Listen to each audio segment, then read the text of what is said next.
বৈরুতে বিপর্যয়কর পরিস্থিতি, বাড়িঘর ছেড়ে পালাচ্ছে মানুষ। ইসরায়েলি সামরিক বাহিনীর শত শত বিমান হামলায় 100 জন নিহত ও 3 শতাধিক মানুষ আহত হওয়ার পর লেবাননের রাজধানী বৈরুতে ব্যাপক বিপর্যয়কর পরিস্থিতি তৈরি হয়েছে।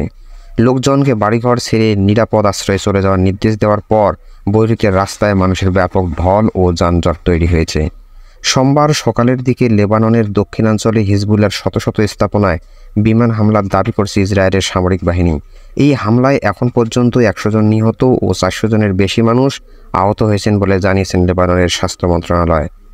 ব্রিটিশ সংবাদ মাধ্যম বিবিসি বলেছে, ইসরায়েলি হামলার পর রাজধানী বৈরুতের রাস্তায় ব্যাপক যানজট তৈরি হয়েছে।